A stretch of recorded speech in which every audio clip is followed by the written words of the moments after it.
Ben Shapiro is a conservative. I don't agree with him on almost anything, and he's taken me on in the past, bless his heart. And some of his positions are perfectly normal. They're conservative positions, I understand. Some of them are a little beyond the pale, if you ask me. In fact, he's changed his position on the Palestinians. He thought first that their claims to statehood were ridiculous. I don't want to get into all of his past positions, but he backtracked on that. But I've also backtracked on positions, so fair is fair. And he's had his moments of principle as well. He recently left Breitbart when they mishandled the Michelle Fields situation. And so at the same time, you know, there was some acts of journalism on his part that were not acts of journalism. Again, when he went to what I would call smear Chuck Hagel on his connection to Hamas, which turned out to be not true at all. Now, I tell you all this as background because I'm about to defend Ben Shapiro. So he was apparently invited to speak at DePaul, and that invitation has now been withdrawn. He was asked to speak by a Young Americans for Freedom chapter there, but then DePaul's administrators decided that he could not speak. In fact, here's John Minster, DePaul Young Americans for Freedom chapter vice chairman, saying, given the experience and security concerns that some other schools have had with Ben Shapiro speaking on their campuses, DePaul cannot agree to allow him to speak on our campus at this time. That's unfortunate. I think that that's the wrong decision. So now, let me give you Ben Shapiro's quotes on this. He makes himself a little hard to defend at times, but we're going to do it anyway. He says, it's both pathetic and predictable that the university is happy to grant a veto on speakers to snowflake leftists, so long as the leftists threaten violence. Okay. So, snowflake leftists, I know. Is that clever? I don't know why that's clever. I don't know what that really means. Anyway, all these guys have all these like different little insults for people who are progressive and think that they're very cute. Nonetheless, I'm with him on this issue. You got to let him speak. I know some of the arguments are, well, their student funds are used, and we don't want our funds going to conservatives who have these obnoxious opinions, terrible opinions. And by the way, I just happened to mention the Hamas, et cetera, but he's got right-wing positions up and down the line, and there's many things to disagree with him on. So I know, but at the same time, we all invite speakers, and if we start nitpicking each other's speakers, I don't want you to spend money on that, and I don't want you to spend money on that, then we're never going to have any speakers. Or we're only going to have the speakers that are pre-approved. I don't want to live in that world. And guys, if you think he's an insane right-winger, then you've got nothing to worry about. So this is the same thing that radical Muslims do sometimes. Don't let them speak. Do not insult the Prophet Muhammad.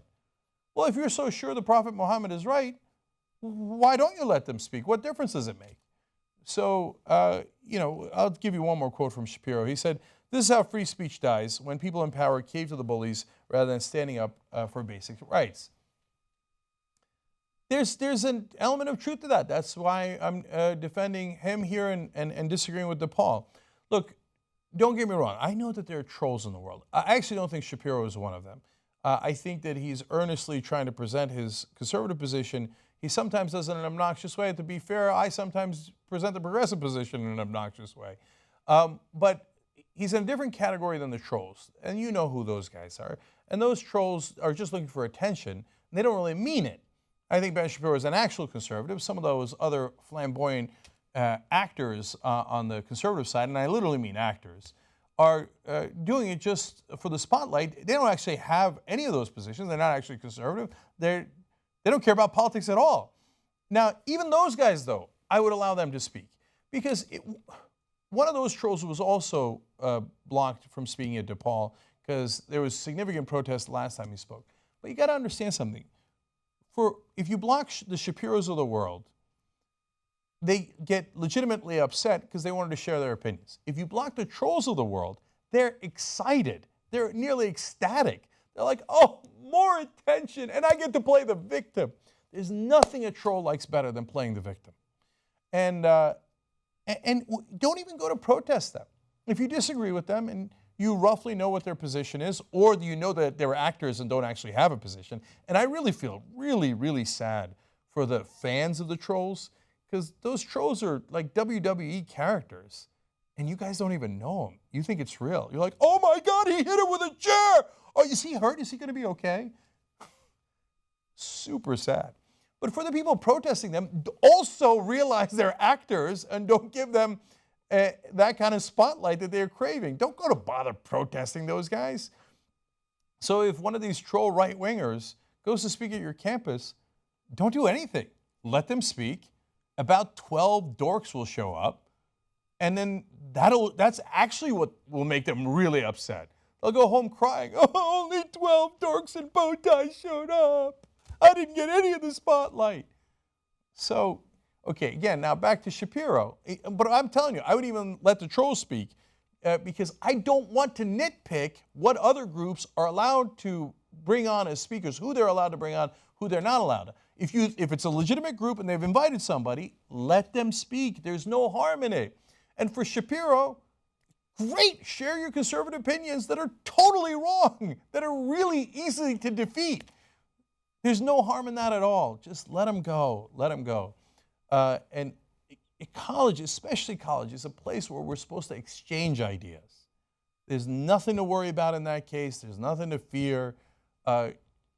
Okay, and if a couple of your dollars went to a guy you really, really don't like, don't worry. A bunch of their dollars went to a whole bunch of people they don't like either when you brought them on as speakers. And that's how we have an exchange of ideas.